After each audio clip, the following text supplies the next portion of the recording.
Want to know why people like us can't seem to catch a break and what you can do about it? A little history. 100 years ago, robber barons and corporate interests controlled the nation's wealth. They took advantage of working people and their families.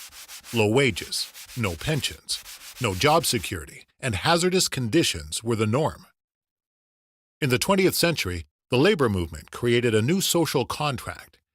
If you worked hard, you could have decent wages, job security, health insurance, and a safe workplace. The country prospered. Labor unions like TWU set standards for wages and working conditions. This helped both private and public sector workers. Recently, things have fallen out of balance. Corporate lobbying money has tipped the scale. Right to work for less money and a tax on public workers are undermining collective bargaining. This has led to a decline in living standards for all workers. The buying power of the minimum wage is lower than it was 50 years ago.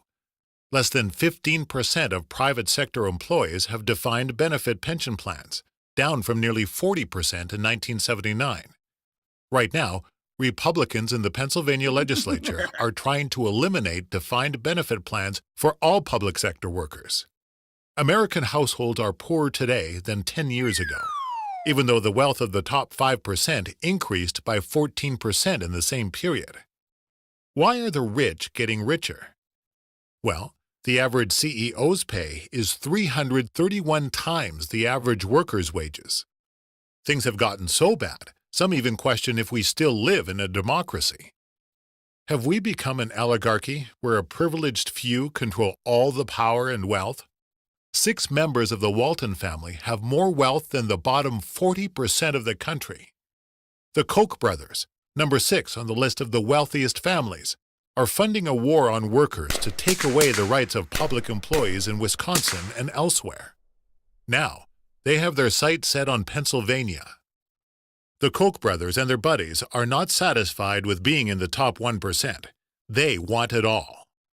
These are the same people who oppose healthcare reform, who don't want to pay any taxes, who are using a process called inversion to transfer their wealth out of the country.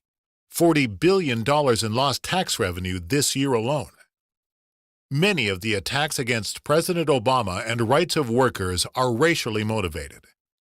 Here in Pennsylvania, the 1% crowd has gutted our public education budget. If they have their way, they'll pass legislation to empty public sector union treasuries, making it even harder for TWU members and other workers to strike a balance. Corporate dollars are pouring into Pennsylvania to push paycheck deception. It's an underhanded plan, making it harder for unions to collect dues. TWU and other unions would become weaker. Fast food workers and industries without unions have lower wages, with no job security or retirement benefits. This could become our fate as well. If unions become weaker, we'll be back where we were 100 years ago. We need to ensure the Pennsylvania legislature doesn't pass paycheck deception. We can only do that by voting against legislators who support it and electing a governor who will veto the bill. We will only catch a break if we break the 1%ers' hold on power and beat back their allies in management.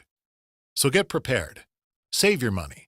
A big battle lies just ahead over our pensions and our contract. On November 4th, vote for Tom Wolf and others who are willing to break the anti-workers fever. A message from TWU Local 234.